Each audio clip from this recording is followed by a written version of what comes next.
it appears, according to Russian authorities, no one survived this crash. They say Prigozhin was on it. They say a couple other of his deputies were on it. And so there were initially reports that the plane was taken out by a surface-to-air missile. And while the Pentagon's early assessment is that this was an intentional thing, it was not done through a surface-to-air missile. Welcome to Reporter's Notebook, where we talk to the Washington Examiner's top journalists about the stories breaking on their beats. I'm Jim Antle. I'm joined today by defense reporter Mike Brest. Mike, big news coming out of Russia with the death, apparently, of the Wagner Group, mercenary group leader. Talk a little bit about what the implications of that might be, and what is it that we really know?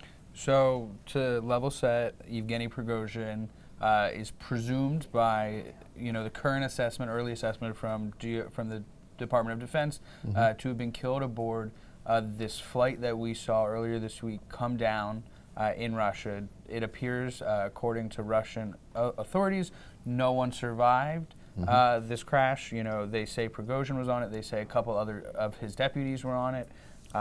And so there were initially reports that the plane was taken out by a surface-to-air missile.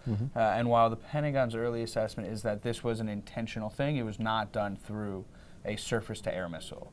They're still trying to figure out exactly what caused it, but they do believe that it was intentional. And so obviously this raises a number of questions about what's left of the Wagner Group and how that will be impactful. And so the Wagner Group previously, not anymore, but previously were on the front lines of their war, of Russia's war in Ukraine. They led the Battle of Bakhmut, which was, to this point, the bloodiest and most deadly battle so far in the war. It was in the eastern part of the country, and it went on, for months. Once that ended, there was a rift that began to appear between Prigozhin and Russian defense ministry leaders. As that rift became more and more public, we actually saw Prigozhin, launch a mutiny. He he very briefly attempted to take his forces and march towards Moscow with, it wasn't clear at the time, but a threat towards the defense minister and the head of the military. And so while he was unsuccessful in that attempt, it really showed the ultimate fracturing of that relationship. He was subsequently, exiled to Belarus. He's come back. He's appeared in, he appeared in Africa briefly, which is where the Wagner Group does a lot of its work, both before the war and since the war. And it's unclear exactly, and we don't really know how to play out. But we've seen Wagner forces in Africa throughout the course of the war, and they're still there as of now. But we don't know what will happen without their leadership structure. So do we think this will have any impact on the war in Ukraine? I mean, with Prigozhin no longer involved with this group, or is that really no longer a big part of the Russian strategy? So from what I've heard from defense officials, this really doesn't seem to be like any sort of game changer for the Ukraine, for the front lines.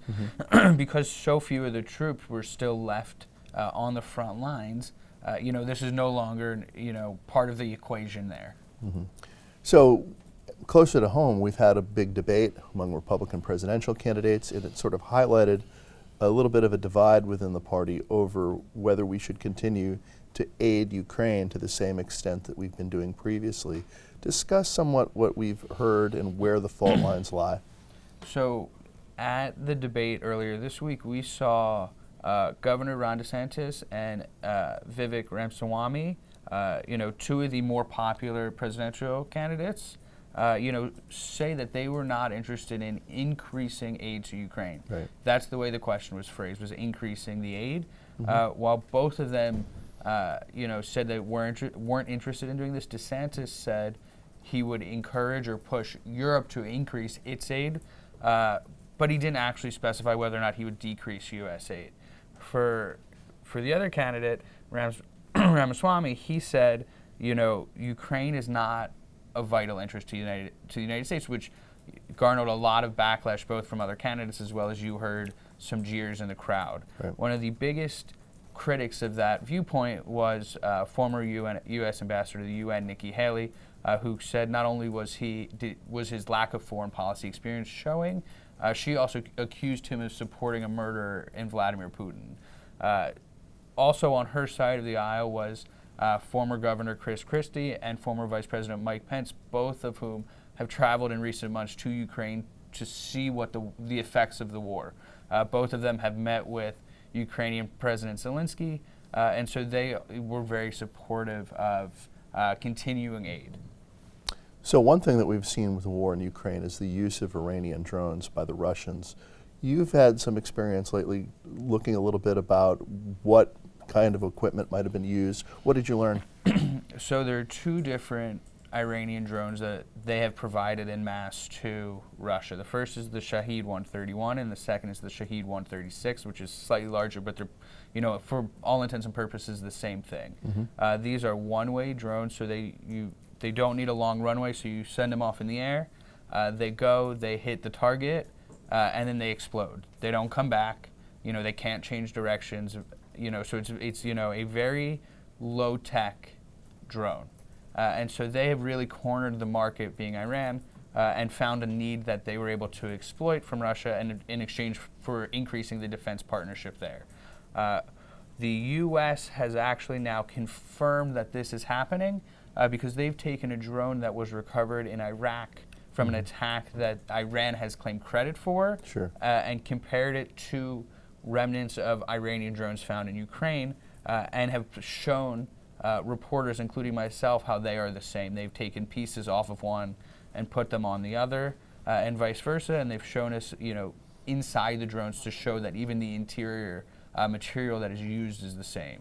Now, a big part of the Defense Department's decision to declassify and promote this intelligence and this evidence is because the U.S. wants to see the UN investigate the situation because it goes against different resolutions under the UN for providing Iran with these types of weapons. Right, and so the U.S. has played a role in formulating a Ukrainian response to these drone strikes. That's exactly right. So the U.S., and it should be noted that Russia began using these drones, about a year ago now to target Ukrainian energy infrastructure, right. In part because those targets don't move. It's a lot easier to hit something that's stationary, especially with something that is this low tech. And so the U.S. has altered the aid packages throughout the course of the war, but one reason they've done that is they try and address whatever Ukraine's most urgent needs are, and at times it has been responding to these drones. Thank you, Mike. You can read Mike and the rest of our national security team's coverage at washingtonexaminer.com.